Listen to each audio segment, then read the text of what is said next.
అంటే అప్పుడు పార్టీ బలహీనంగా ఉండేది. కానీ ఇవాళ ఆ ప్రాంతాల్లో 90% మా టార్గెట్స్ రీచ్ అయినాయి. చాలా అద్భుతమైనటువంటి ఫలితాలు. ఆ 7 సిస్టర్స్ ఏదైతే ఉన్నాయో, మిజోరాం, మేఘాలయ, నాగాలాండ్, ఈ ప్రాంతాలంతా కూడా క్రిస్టియన్ డామినేషన్ ప్రాంతాలు.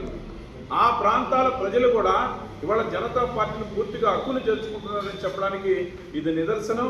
ఆ రకంగా భారతీయ జనతా పార్టీ మారుమూల ప్రాంతాల్లో కూడా చొచ్చుకోబోతూ ఉంది. మనం చూసాం.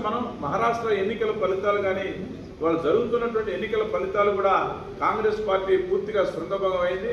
ఉప ఎన్నికలు 48 చోట్ల జరిగితే భారతీయ జనతా పార్టీ దాని మిత్రపక్షాలు 26 స్థానాల్లో గెలిస్తే కాంగ్రెస్ పార్టీ కేవలం 7 స్థానాలు మాత్రం గెలిచింది.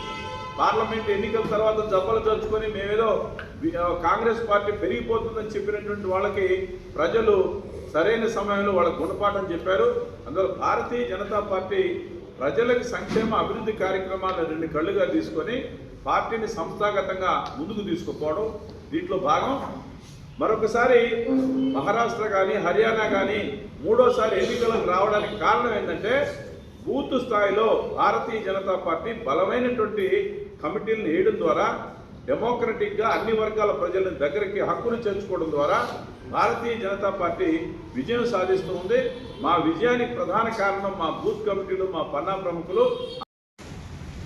ఏదైతే వాళ్ళ యొక్క కమిటీ రాజ్యాంగాన్ని ఏర్పాటు చేసి ఈరోజు ప్రభుత్వానికి సమర్పించినటువంటి పరిస్థితి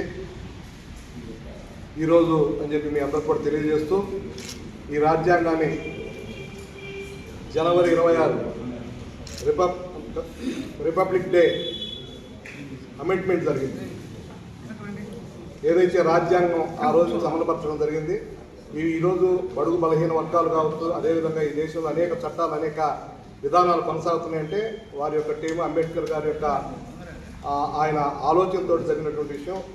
ఈరోజు భారతదేశ ప్రజలందరూ కూడా అంబేద్కర్ గారి యొక్క ఆలోచనతో పనిచేస్తున్నటువంటి గౌరవనీయులు భారత ప్రధాని నరేంద్ర మోడీ గారు మనందరం కూడా చూస్తున్నాం. ఆయన యొక్క ఆలోచనని, ఆయన యొక్క